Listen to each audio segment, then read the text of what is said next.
So recently, Dragon Prince fans were treated to some pretty good news that the newest season of the show has a release window that's just been announced. And that is, of course, summer 2023 for the release of Book 5, Ocean, as was revealed at this year's WonderCon. And yeah, I'm really glad they've announced this.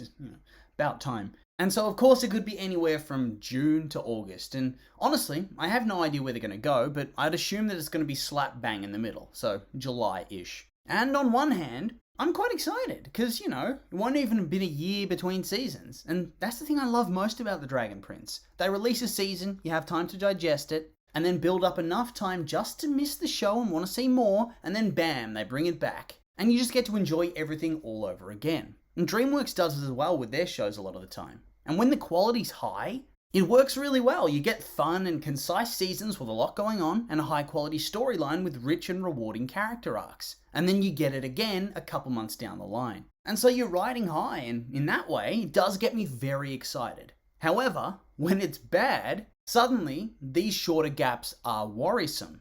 You think, is the studio rushing? Is the quality going to hold up? Did they get enough time to work on everything? And look, I wasn't the biggest fan of the previous season, let's be real here. I've made a couple of videos critiquing every aspect of the season, the storylines, the character arcs. I just wasn't impressed. And so, whilst I do like the shorter gaps, at the same time, I also really wouldn't have minded having to wait a bit longer to get a season that's of higher quality. And so you can't help but wonder, is this going to be a poor developmental cycle over and over again? But of course, there's nothing really else for it but to wait and just see how the season plays out. Okay, so yeah, there is a lot that I'm hoping for from this upcoming season. It seems pretty clear that it's going to continue along the lines of the previous seasons, where our characters need to travel through new locations to try and achieve their goals as they try to prevent the villain team from finding the entrance to Erebos' prison and stop him from being released. That's probably going to be the crux of the plot. And obviously, the hero's going to fail at some point. Otherwise, the story's going to be pretty anticlimactic as he stays in prison forever. And ultimately, I'm fine with all this. I found the actual story of last season, it had potential. It wasn't perfectly executed, but it had potential. The major problem is that the character interactions left a whole lot to be desired. And so that's where I'm hoping things are going to change this season. I think we need to have more meaningful interactions between the members of Team Zim.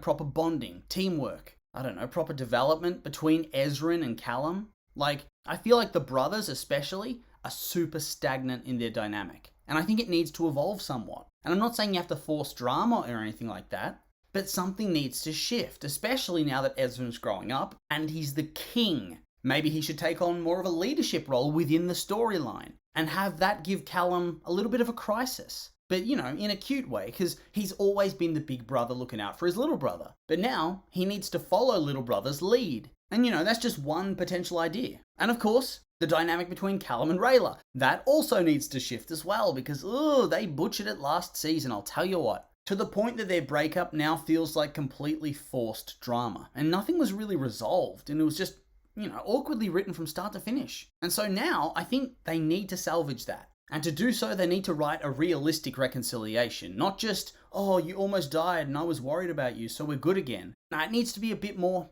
heftier story than that. With actual, consequences. But if I'm being perfectly honest, I don't think that's what we're going to get. I think they'll just quietly, slowly get back together and that'll be that. I truly think it'll just be more of the same, as they likely just want to keep pushing the story forwards. But I guess we'll have to wait and see on that front as well. And in terms of character dynamics that need to shift, I think they also need to try again with the whole Soren, Viren, Claudia dynamic. The way it played out in the latest season, it wasn't exactly the best attempt, I'll put it that way.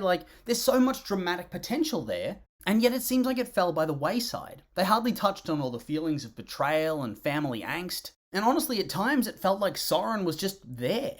I mean, this is his family. And yet, Viren and Claudia have more key interactions with Callum and Rayla.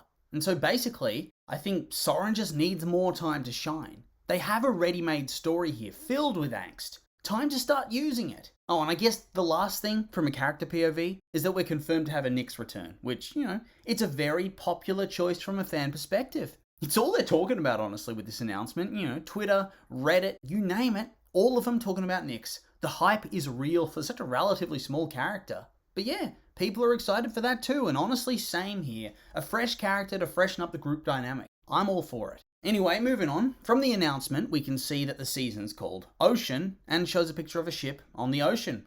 Go figure. And so it's likely that they're going to have to find the next place on their map to Erebos in some random location in the middle of the sea, and thus they need to get there. Likely with the help of Captain Velas, is that how you say his name? I can't really remember. I can't be bothered going to sea. And his ship, the Ruthless. And I'm guessing we're going to be seeing an ocean dragon and probably the ocean elves, Tidebound elves. Yeah, that's what they're called, Tidebound. And hopefully we'll also get to see a bit of their culture/civilization. Because look, the Earthblood elves, a little bit of a letdown, I'll be honest with you. And maybe we'll see more of the Earth Elves at some point, but for now they were really underdeveloped. And so I'm looking for some world building this season. That's the most important part for me. I really hope it's not just going to be, oh, they set sail on a boat to some random island and that's where they need to go. You know what would be cool? Like some random underwater city type of place that they can visit. Like maybe a Finding Nemo coral reef type city. I think that'd be pretty awesome. Or maybe something more akin to what was done in Avatar: The Way of Water, or hell, maybe even like the Gungan city you see in Star Wars: The Phantom Menace. Just, for the love of God, do not make them pirate elves, I beg you. Or just have them all live on some island with regular houses and no design nuance. Build a new culture for the characters to interact with.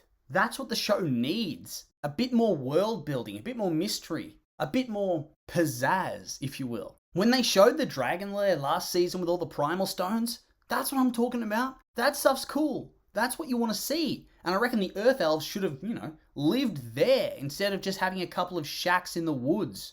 That's really all I'm asking for. And so, yeah, aside from working on the character dynamics, like I said, and putting in some effort with world building, like I said, I think the only thing I want to change more going forward is more Erebos. More of our main villain, please. The whole saga is meant to be about this guy. So I think he needs to feature more heavily going forward, doesn't he? How much more staying power is Viren going to have as a main villain going forward? It's time for the main villain, Erebos, to take some center stage. Even if it's just him doing some whispers and stuff. You don't want to wait too long to pull the trigger on him. He hardly appeared last season. Otherwise, I think the story does have a big chance of going a bit stale. But yeah, not really much else to say now, really. It was a pretty small announcement, so I've had to extrapolate quite a lot, and I'm quite excited to see where the franchise goes from here. And I'm quite hopeful for the quality of the next season. But of course, this is just my opinions, and now I'd like to hear yours. What do you think of the upcoming season of Dragon Prince? Is there anything you'd want to add or see less of going forward? I'm curious for your thoughts, so make sure to like, comment, and subscribe, and let me know.